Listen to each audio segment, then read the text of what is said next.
What we're going to talk about in this video on Saturn in the ninth house obviously is going to be very relevant to you if you have Saturn in the ninth house. But there are more ways than you might be aware of to have Saturn in the ninth house or something with a similar effect. The most obvious way is to have Saturn in the ninth sign from your rising sign. But another way to get Saturn in the ninth house is to have Saturn in that ninth sign in any of your subdivisions or in the ninth sign of a subdivision. Also, what we're going to talk about will definitely feel relevant to you whenever you have Saturn even transiting your ninth house. Okay, so then what is this Saturn in the ninth house thing all about? Well, essentially, the essence of it is the stability of your fortune. And we can explore that topic in three themes: adversity, support, and judgmentalism. Now, the key thing to understand is that each one of these three themes can play out in either a positive or a negative way, or usually somewhere in between, depending on the conditions of Saturn in your ninth house. So we're going to get a positive and negative spectrum for each one of these three themes, giving us a total of 6 keywords that we need to focus on to be able to interpret Saturn in the ninth effectively. So obviously, being able to tell whether or not your Saturn is positive or negative in your ninth house is really crucial to being able to do effective interpretation. We'll talk about that soon, and also I'll tell you about reports that I have that help you do that. For now, let me show you an overview of what these 3 key themes of Saturn in the ninth really are and where they come from. The theme of misfortune comes from the fact that the ninth is the house of fortune, but Saturn is the planet of misfortune. And so when Saturn is in the ninth, the big question that it draws to mind is, how do you fare with misfortunes? On the positive side of the spectrum, maybe you're an underdog. Or on the negative side of the spectrum, maybe you're very downtrodden. Now, as for the second theme, that is about support. So what we're talking about here is the fact that the ninth house is the house that indicates your culture, your background, the culture that comes to you through elders and role models. But Saturn is an outcast. So when Saturn is in the ninth house, it's asking the question of what kind of role models we have. So if it's very positive you're in the ninth house, then you have very inspiring role models. And if it's negative here in the ninth house, then you have very disappointing role models. And the last very important theme of Saturn in the ninth is judgementality. So the ninth is the house of morals. And Saturn is a planet which is very judgmental or critical. So with Saturn in the ninth house, the question that comes to mind is, how do you judge people? If we're looking at a positive Saturn in the ninth house, then it looks like you are very egalitarian and rational in your judgment. If we're looking at a negative Saturn in the ninth house, it looks like you're very cynical and jaded. So now we've identified and enumerated our 6 keywords on these 3 themes, each with a positive and negative pole. So again, we come to face the reality that it's very important to be able to decide whether a particular Saturn in a chart is positive or negative, or more accurately put, where it is on the spectrum between the two. So I'll include a bonus segment at the end of the video that explains how to do it. And I'll give you a quick a hint right now, is that you can basically get by just on dignity alone, like just on sign dignity, the dignity that Saturn has as a result of the sign that it's in the ninth house. And in fact, when we do the examples at the end of the video, I'll try to base it entirely on sign dignity. And also, I have reports available on my website that you can order for your birth chart that will exactly sort out where your Saturn or any planet is in the spectrum between positive and negative, and what that implies to the interpretations for your chart.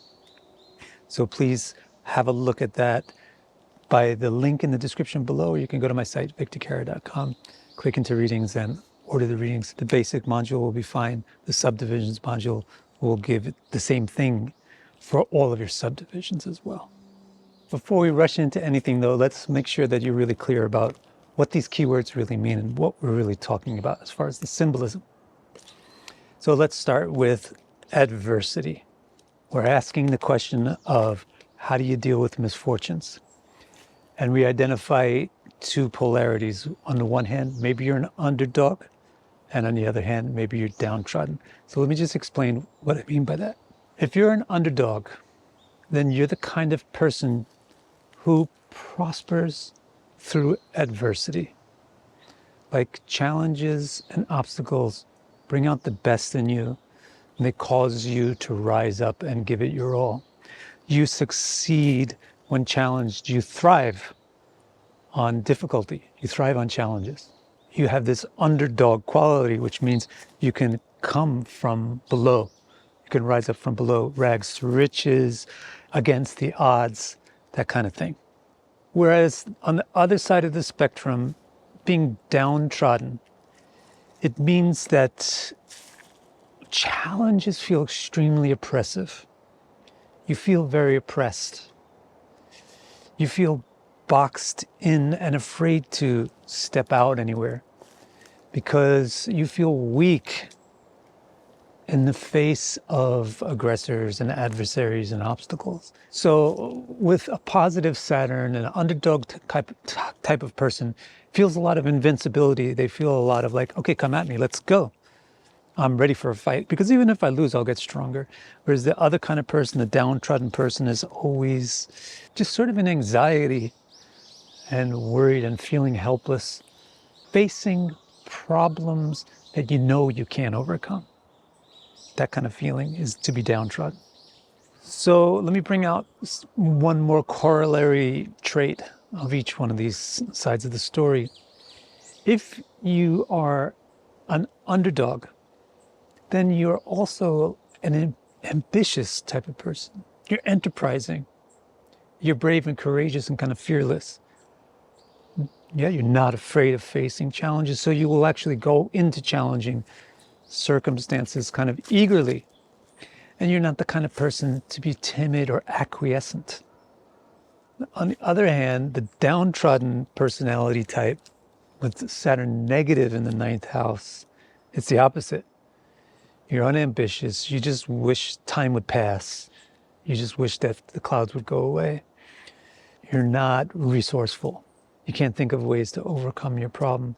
So instead you become very indentured to others. You're always looking for help from others. So you become indebted and indentured, kind of dependent all the time.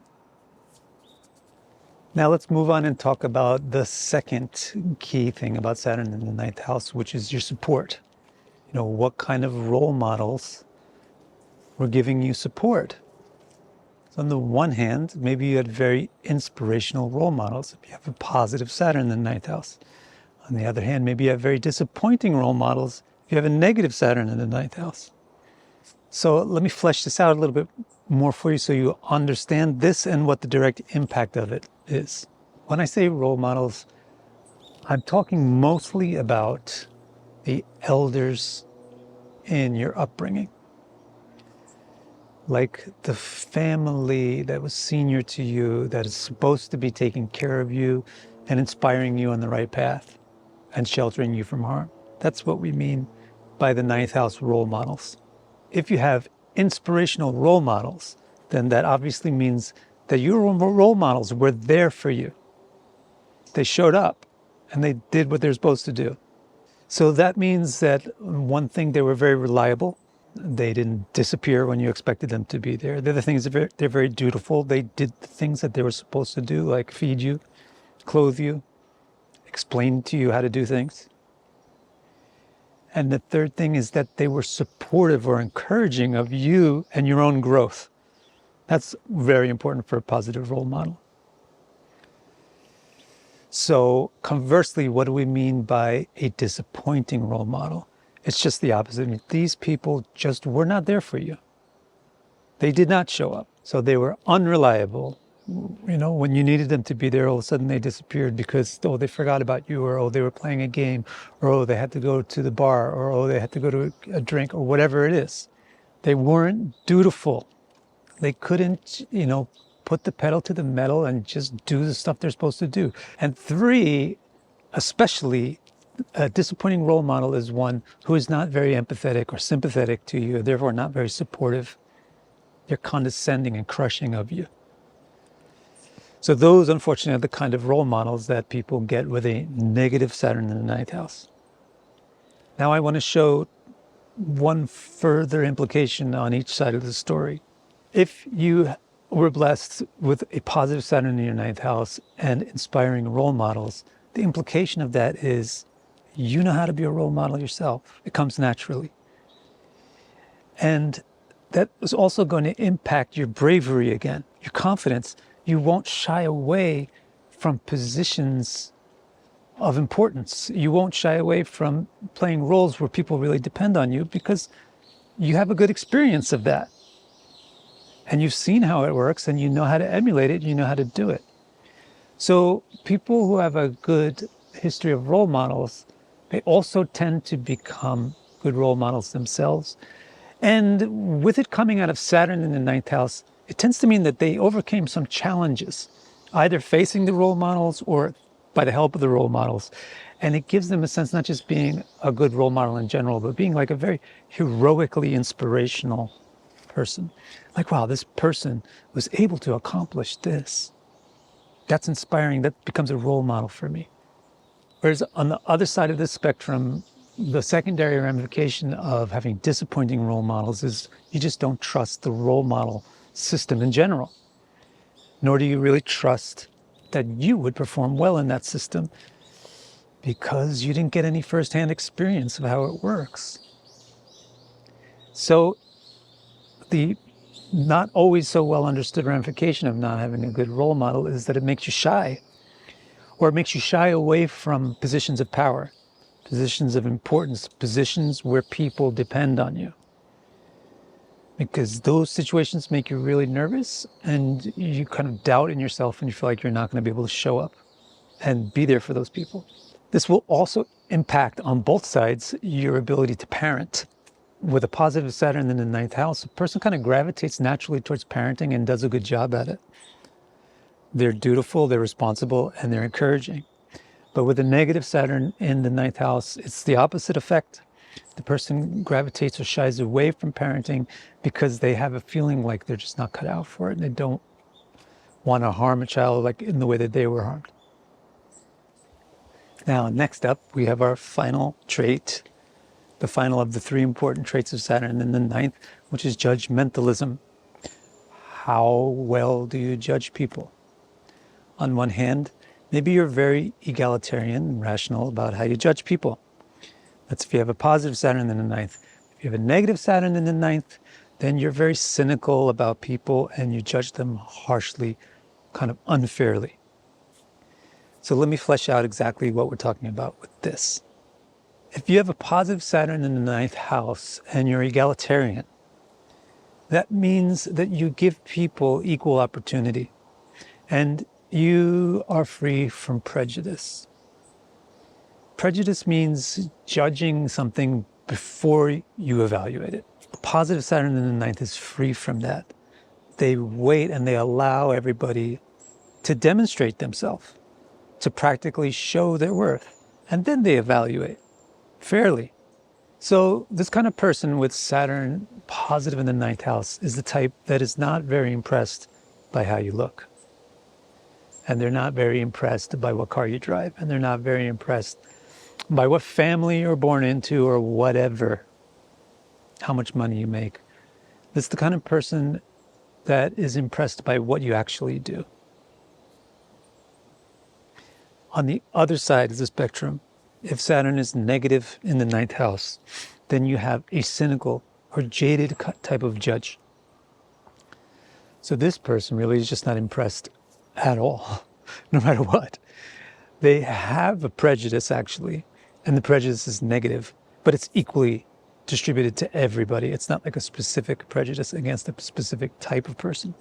They're just negative, pessimistic, cynical, and jaded. Now, this both affects how you deal with ideas. If you are very egalitarian and objective about how you evaluate things, then it's not just about how you evaluate people, it's also about how you evaluate ideas. So with the positive Saturn in the 9th house, you also get like a very objective and fair rationality and intellect. Whereas with negative Saturn in the 9th house, you get an overly pessimistic, dismissive intellect. So the person with positive Saturn in the 9th house is rational overall and very fair and very objective, kind of like scientific or logical in their approach to things. Whereas the person with negative Saturn in the 9th house is of course going to be distrustful and everything of everybody, but there's a little twist to it as well. Because they feel like they can't trust anything, and because they disbelieve everything, negative Saturn in the 9th house tends to come up with its own far-fetched reasons for things. It comes up with its own weird ideas. A positive Saturn in the 9th house evaluates things directly in a straightforward way. And if it's a negative evaluation, it says, no, I don't like you. A negative Saturn in the 9th house is afraid to do that. But it still needs to do that. And so it still tries to get it done behind the scenes, and it becomes passive aggressive and subversive in how it tries to accomplish whatever it feels like it needs to accomplish. Also, the negative Saturn coming up with all these ideas of its own because it doesn't believe anything. It tends to be very conspiratorial. It comes up with feeling like the whole world is against it. Everybody's conspiring against me, but I'm the only one who can see that this XYZ thing is actually true. Now, to clarify all this even further, I'll now show you examples of well-known people who have Saturn in the 9th house to illustrate all of these interpretations. Now, the key is to be able to differentiate the positive Saturn from the negative Saturn. So in these examples, I tried to keep it as simple as possible and as directly related to sign dignity as possible. So in other words, the dignity that Saturn has simply by virtue of the obvious sign that is the 9th house is going to be the determinant in these examples of whether Saturn is positive or negative as far as possible. Actually speaking, that's only one of the steps in determining whether Saturn is positive or negative. At the end of the video, I'll give you a bonus section explaining in much more detail about how to do that yourself. And also I'll give you links to my website in the description below, where you can go and get reports about your own chart to see how your planets stack up in terms of positivity and negativity and what kind of interpretations they bring forth as a result for you. Let's start by illustrating the principle of adversity. How well do you deal with adversity? Are you an underdog or are you downtrodden? So for positive examples, Kamala Harris has Saturn in Aquarius, its own masculine sign, in the 9th house. And it is a very good example of an underdog, and is also the example of a Harrison Ford, who was a very big underdog in Hollywood. Like, nobody expected this guy to become successful as an actor, yet he became one of the most successful actors in history. His Saturn is in Gemini in the 9th house, which gives it the flair towards acting and gives it a decent dignity. It's also with Venus there, which again is giving it the flair for art and acting and expression, and gives it more dignity since Venus is its friend. And in fact, since Saturn is the yoga car and Venus is the first lord, this puts Saturn in Raj Yoga in the 9th house, which is something that really contributes to positivity. As far as negative examples of adversity, it's obviously not that easy to find examples of famous people who are downtrodden, because look at the interpretation of downtrodden that we specify. You know, it's the person who's timid and is afraid to go and get out of their box, and they're afraid to face the challenges. So you don't find that many famous people with this. However, you could look at Tina Turner's chart. Now, Tina Turner is much more actually of an underdog than a downtrodden. So it's easy to kind of put Tina Turner in the negative category because her Saturn is in the 9th house in Aries, and that means it's debilitated. But it's also equally easy to see that you shouldn't really stress these negative interpretations for her because A, her Saturn is there in the 9th house in a Raja Yoga with Ketu, similar to Harrison Ford. And B, she has a Leo ascendant, which is resistant to that effect. And her first lord is strong in Sagittarius in the 5th house.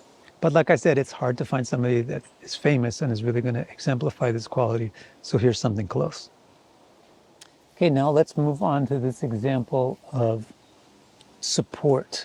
What kind of role models do you have? You have very inspirational role models, or do you have very disappointing role models?